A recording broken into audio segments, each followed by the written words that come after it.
Believe it or not, here we are looking at Gameweek 38. Everybody stick around. We're going to jump into the best way to navigate the final game week of the season.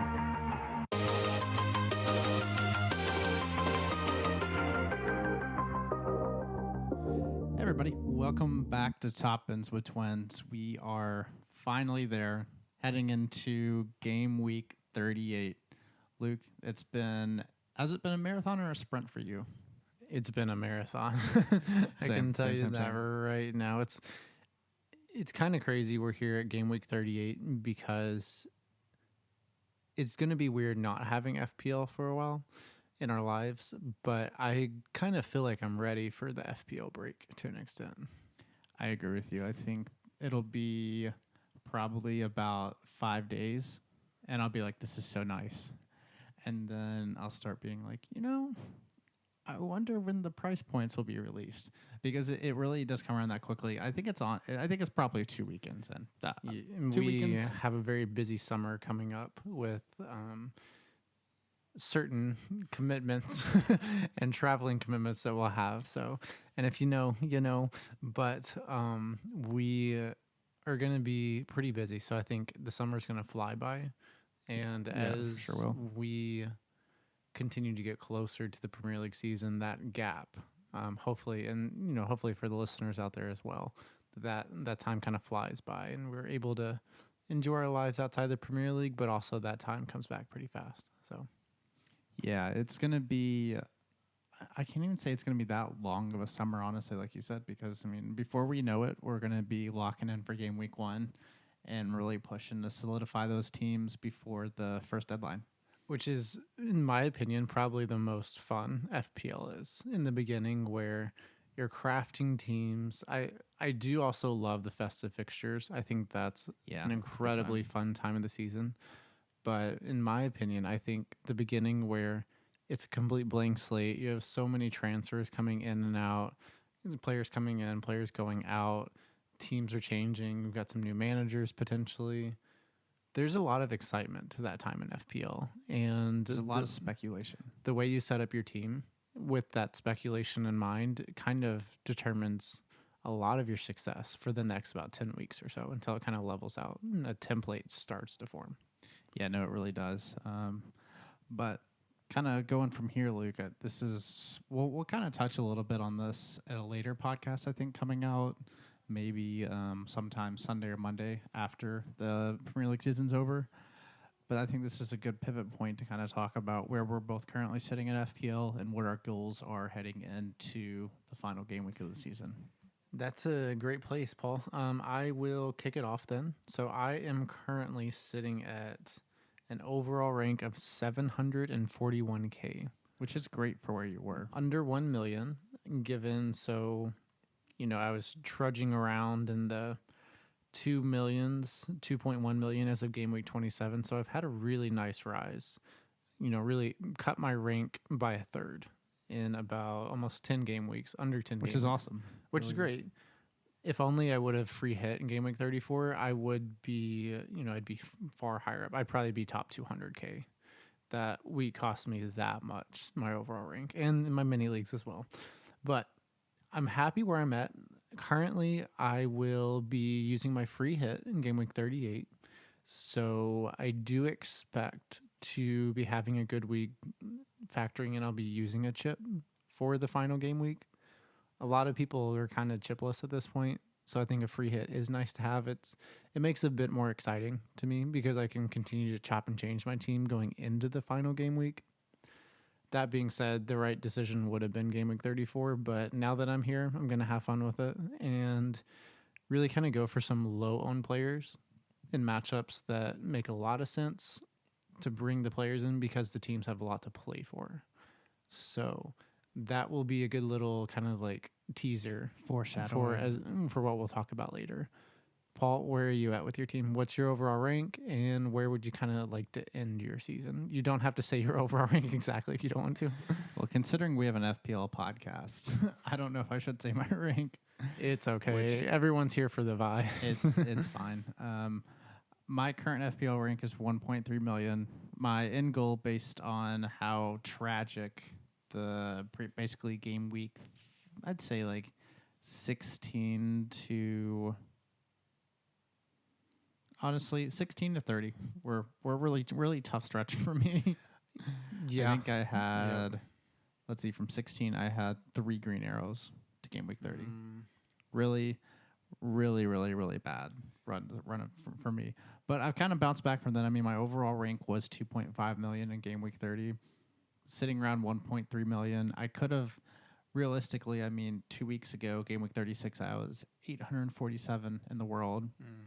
That shot me up the leaderboard to 1.2 million. And last week kind of really sucked for me because I had 42 points. I took a -4, and there were I took Eze out for Palmer.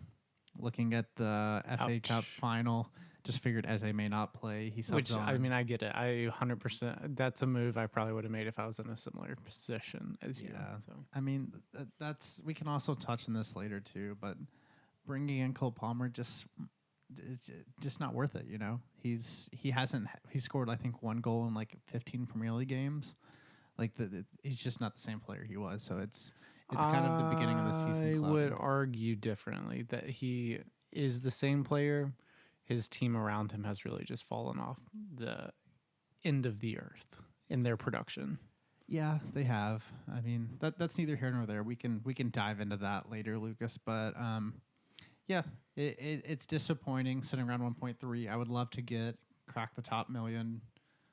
I think over the past 2 FPL seasons, the first season we played really doesn't count because I think it was just like halfway through the season and everything. Last year ended up around the same range, so would really love to get in the top million. And once again, we have an FPL podcast. So. Hey, I think everyone understands that FPL seasons really it's such a mental game. It's crazy because it's so similar to a marathon-esque type event, as in running a marathon, because you're doing something for an extended amount of time and you can start to create narratives in your head that definitely impact your performance overall. So it's keeping that mental stability as you're running the race per se that I think is one of the most important things. And we'll talk about that in a future podcast. Be looking out for that. But I really think you could easily crack the top million. Let me take a peek at your team, how it sits. I don't hate what my team looks like. There's obviously transfers that need to be made, and I'm kind of going to play it from the heart, a little bit, if that's too much of a spoiler. But I do think that the last game week of the season, I'm jealous that you have your free hit left because I think it's a really fun week. I mean, it's one of the highest goal scoring weeks typically of the season. Yeah. But also one of the highest weeks of rotation as well. Yeah. Which is a big fear of mine picking a free hit, that I pick someone, they don't start, and then they get the, customary appearance to say bye to the fans for the season as they come on in the 92nd minute. So let's just go with that now, Luke, because me and Kyle kind of talked about this in the last podcast where we were discussing like teams who wanted to target players, who's on the beach, who's not, all those things. In my head, if I had a free hit, if I were in your shoes right now, I would be looking at it and I'd say, how many of these players that have consistently been performing as attackers can I get in my team from teams that are fighting for the Champions League right now? Yeah, I hear you on that. Or facing a team that is one of the relegated squads. Right? Out of the free hit team that I have put together,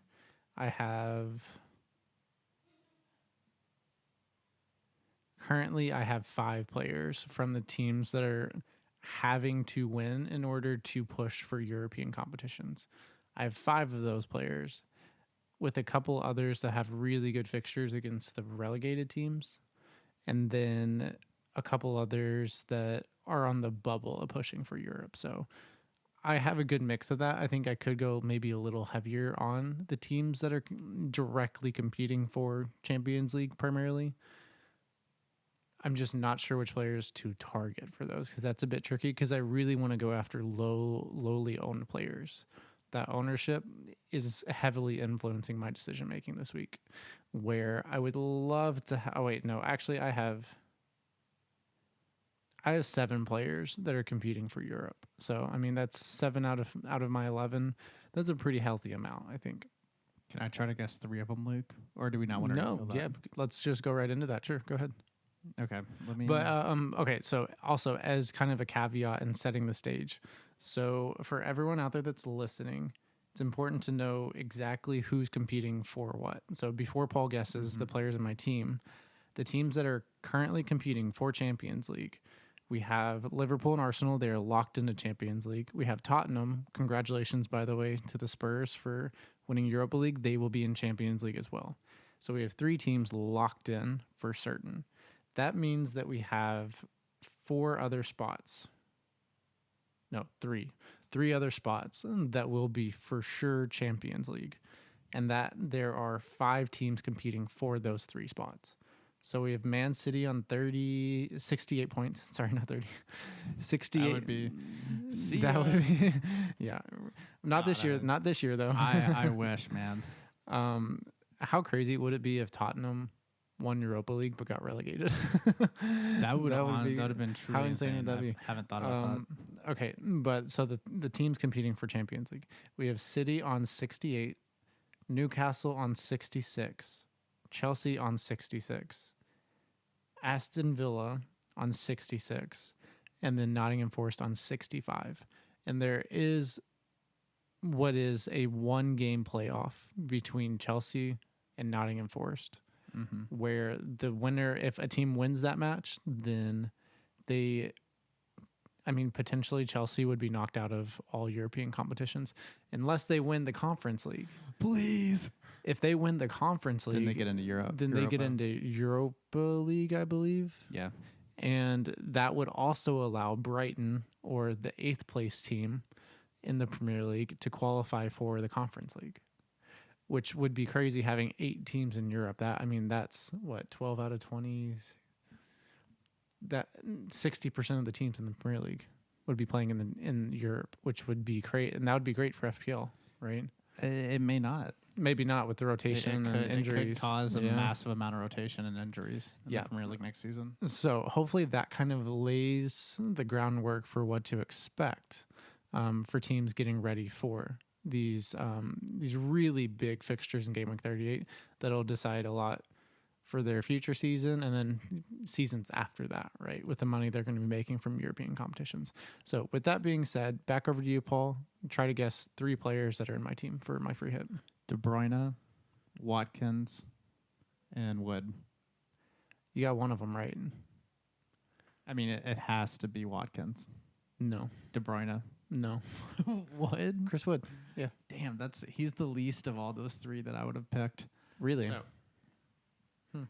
okay, do you have Isak? No. Oh, shit. Mm-hmm.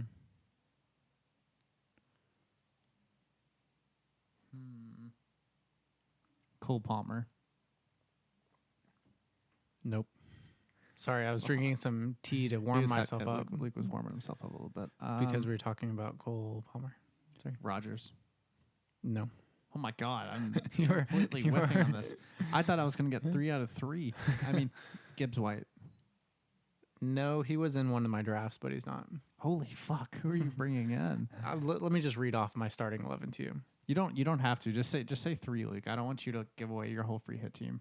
I mean, I don't mind. No one's going to really be able to get to where I'm going for a lot of these players. Okay. So let's hear it.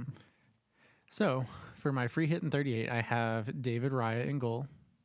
I really like the Southampton away fixture. I think Arteta's going to want to finish the season on a high note, especially, there's a huge rivalry with Tottenham. And I think after seeing them do well, they will want to kind of go out on somewhat of a high note as well, right, in the season. So I want to start Raya in goal. As my 3 defenders, I have Wan-Bissaka, I have Kirkes, and I have Benjamin White. Interesting. I was thinking of a different Arsenal center back. Kivior? Calafiori. But he'll probably be playing center back. If you watched when he subbed on, he had moments at striker from center back. I didn't watch, so that's a good tidbit. So I guess that is a good thing to share with people. But when he subbed on, he was playing one of the left-sided center back position, and he ended up basically at the front line of Arsenal attack. How do you think Arsenal? Do you think they'll start? So probably Lewis Skelly left back, Yeah, and then you would do Calafiori, Kivior. Calafiori, but Kivior's a left-footed center back too. They played them together last time. Okay, They put Calafiori and and then Ben Calafiori White on the left right side. because I know Timber's out, so I feel good about Ben White playing. Okay, then that's a good shout though. Something to think about there. Calafiori potentially playing striker. You heard it here on Top Enzo Twins. He will be on my team. I will tell you that. Okay. Well, you heard it here on the pod. Should I just make my transfers now? Go for it. Actually, yeah. no. No. I'm gonna wait to hear Arteta's presser. We've got until Saturday where we'll potentially hear from managers. So let's pump those brakes real fast, sir. I just got really into it. Okay, my midfielders. I'm setting up in a 3-4-3. By the way, I have Madueke from Chelsea. Wow, I would not have picked that. I have Bowen with Ipswich away. Yeah, good call. Anthony Gordon with Everton at home.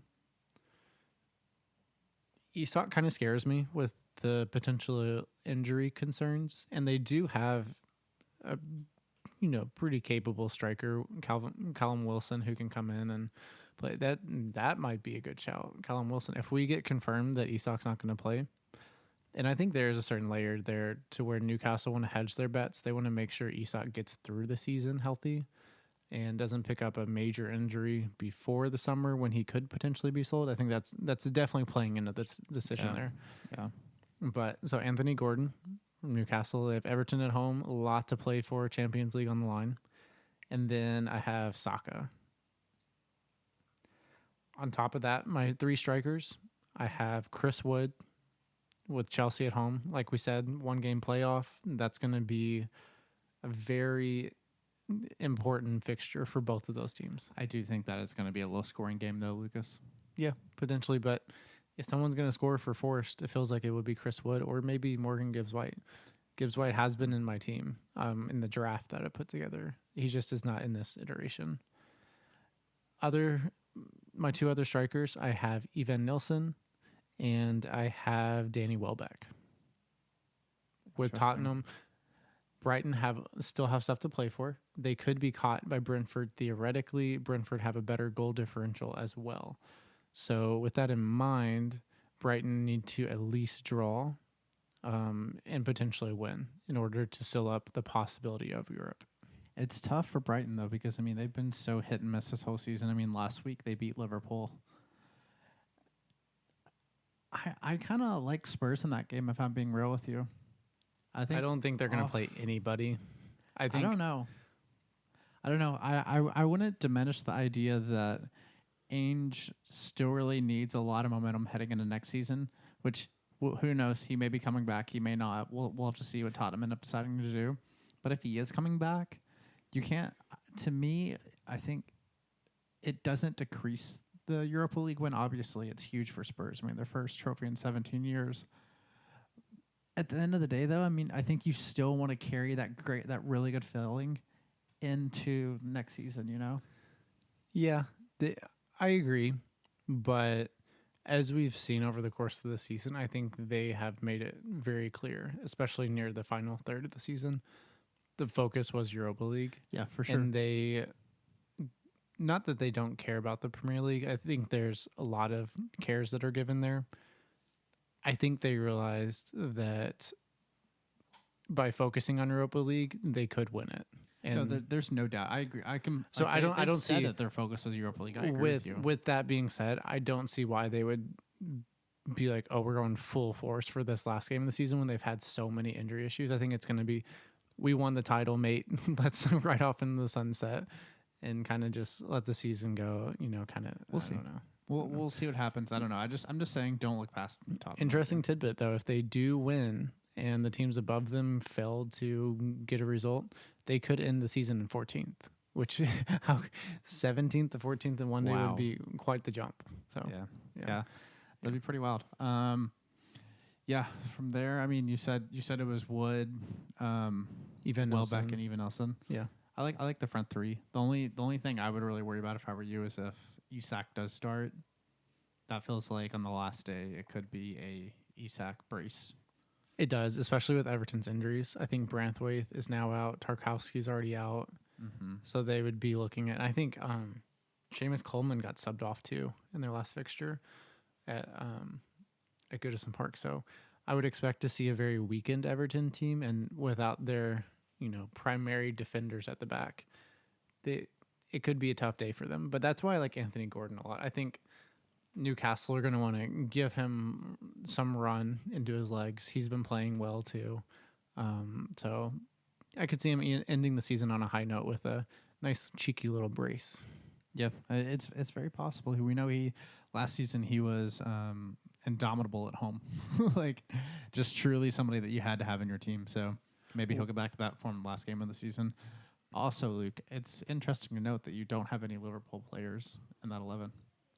I potentially had Connor Bradley in there, but I don't know. Crystal Palace have been playing really well. I know it's their last game of the season, but if I was going to go to anyone, I think it would probably be Luis Diaz is where my head goes.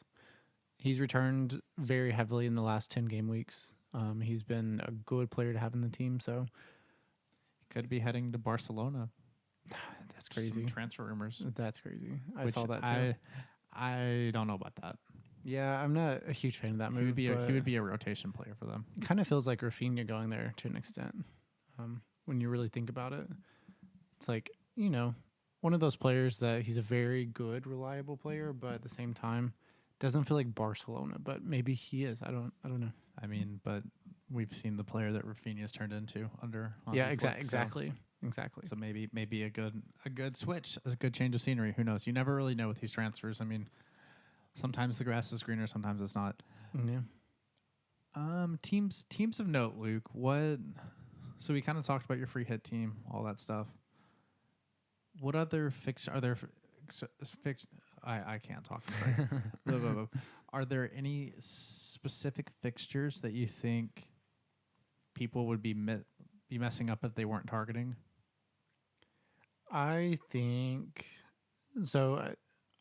The gap I see in my team, I think not having Villa players is a pretty big gap because they have Manchester United away. It's a must win for Villa. Not having anyone in that fixture scares me, but I guess Watkins would be the one to go to if I was. I would say Watkins or Rodgers. Yeah, that's good advice. It's one of those two. Maybe you could go with. I mean, Konza absolutely hauled last week, so maybe you try Konza out if you need to bring in a defender. I mean, it is what it is. Luke was rolling his eyes. Those 15 pointers in your back line. I mean, you're weak set. Oh, those once you do that, you were playing with house money after that. It really is insane to do that.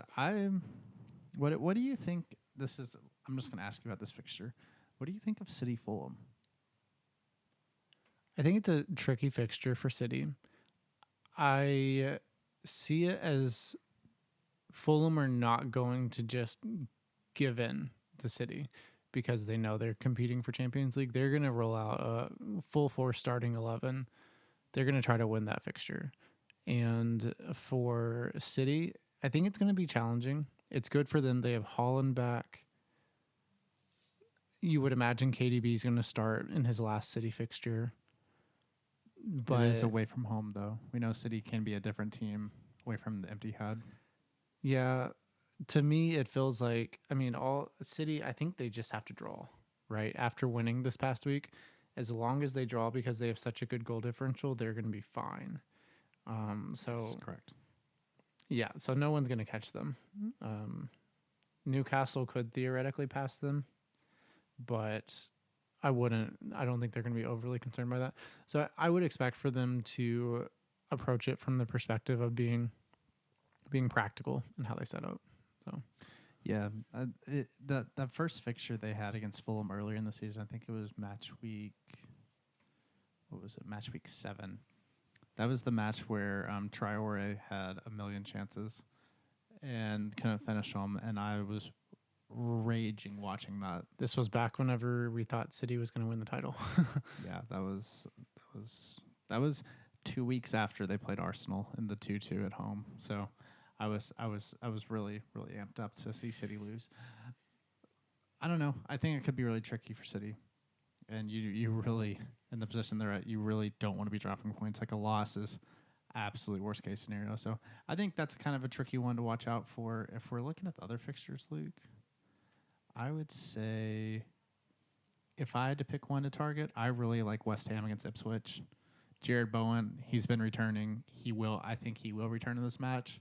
I think he should be basically a mainstay in everybody's team this week. That goal that he scored last week was A little flick up and then incredible. smash it. That killed my clean sheet, but when I saw that, I was like, I can't even be mad. No, it was a phenomenal goal. Yeah, honestly, here's the thing. I know there are rumors that Arsenal are going after Mbomo and a couple other wingers. I think Jared Bowen would be a great fit, frankly. He's clinical. He does a great job of pressing as well. He works hard for the team. Feels like an Arteta-made man, frankly, but, I think he'd be great. The only question about Bowen to me is that I don't like he could play a 9 a little bit, but I think Arsenal are really looking for like Mbomo fits the profile of he can play either wing, he can play up top, he can honestly play as a 10 too. So like I think they want somebody a little more versatile. Arteta loves attackers that can do that. Bowen can. Like he can do different things as well, but I think Mbomo's a little more diverse. Another factor that I think makes him Mbomo the better fit is he is incredible in tight spaces. He's great at making. We were talking about this the other day. He is so good at. He has 2 defenders on him. He makes 3 inches of space and he can get across in. Bowen is someone who he plays more of a counter-attacking style, and that's just not how Arsenal really are set up at this point. Whenever they're playing other teams, it's usually breaking down a low block, attacking tight spaces. Very intricate play, and I think Mbomo fits that better. But I mean, both of these players I would never turn down because, I mean, they're both kind of used to being in attacking systems where they get one chance a game, and they're really good at capitalizing on that. I mean, and Mbomo a little more lately, where they're producing a lot more chances. But Bowen and Mbomo, if you add their clinical nature to an Arsenal team like this, I mean, they would be huge assets. The thing about Arsenal too, going into next season, I think, excuse me, I think we will very clearly know whether or not they're going to win the title strictly by looking at one position. If their starting left winger is Martinelli again, they're not going to win the title. I would push back. We've been saying this for years. He had that really great season in 21, 22. And the level just has not come back. And he's pretty much dropped off from that level he was at. Well, we're just there now. Like, we're going to talk about it because there's a lot of links right now between Rodrigo and Arsenal. I'll believe it when I see it.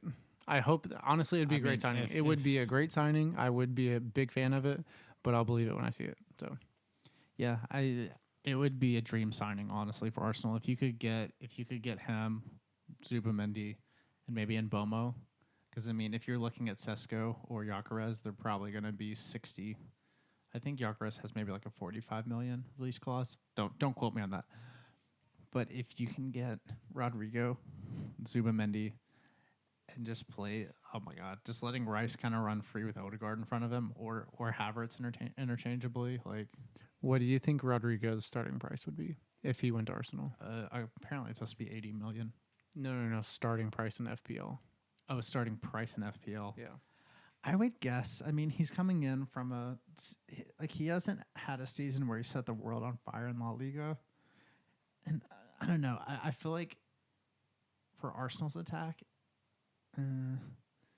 maybe 9. I was thinking he's probably going to mirror like somewhere between Saka and Odegaard. Odegaard's definitely going to drop in price, which Rice's price is going to skyrocket. Oh, yeah, and Odegaard's price will drop, which might be a good investment opportunity, the way I'm thinking about it. But depends on which Odegaard shows up. But so true. This is a lot of Arsenal talk. It's not an Arsenal podcast. Sorry, guys. That's on me. Luke, are there any other fixtures that we want to discuss?